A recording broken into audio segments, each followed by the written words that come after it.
আসসালামু আলাইকুম, সবাই কেমন আছেন? আশা করি সবাই ভালো আছেন। আজকে দেখাবো 30 জিবি 250 মিনিট এয়ারটেল কীভাবে গিফট করতে হয়। তার জন্য আপনারা প্রথমে 60 দিনের জন্য 7 দিন মেয়াদ সিলেক্ট করে আপনারা 30 GB plus 200 minute 200 minute select করবেন। এখানে 200 মিনিট সিলেক্ট করবেন এবং মেয়াদটা করে দেবেন 7 দিন। ইন্টারনেটটা করে দেবেন 30 জিবি 200 মিনিট, মেয়াদ 60 দিন,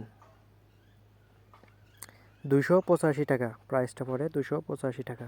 এখন এটা গিফট করে দিবেন। আপনারা এটা কাস্টমারের নাম্বারে গিফট করবেন। প্রথমে 7 দিন মেয়াদে গিফট করবেন,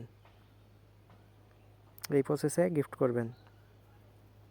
করার পরে আপনারা যেভাবে মেয়াদটা বাড়াবেন আর কি, মেয়াদটা বাড়ানোর জন্য আপনারা 30 দিন সিলেক্ট করবেন। করার পরে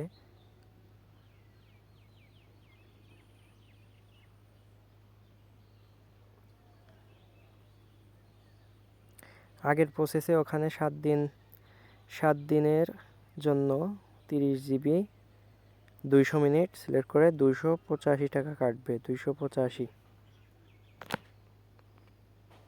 করার পরে আপনারা যেভাবে মেয়াদ বাড়াবেন, 3 জিবি সিলেক্ট করবেন। 3 জিবি মেয়াদ থাকবে 30 দিন এবং 50 মিনিট 3 জিবি মেয়াদ 30 দিন করে আপনার প্রাইসটা কাটবে 120 টাকা।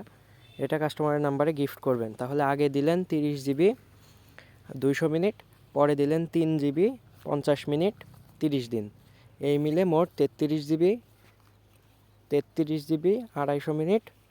প্রাইসটা কাটে মোট 405 টাকা। আপনারা যদি 7% ডিসকাউন্টে ব্যালেন্স নেওয়া থাকে, এখন তো 6.5% 6.66% ডিসকাউন্টে ব্যালেন্স চলতেছে। 7% ডিসকাউন্টে ব্যালেন্স নিলে আপনার প্রাইসটা পড়বে 376 টাকা।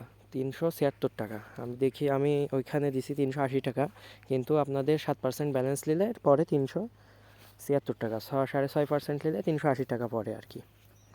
তো এই প্রসেসে আপনারা গিফট করবেন। আশা করি সকলেই বুঝতে পারছেন। ধন্যবাদ।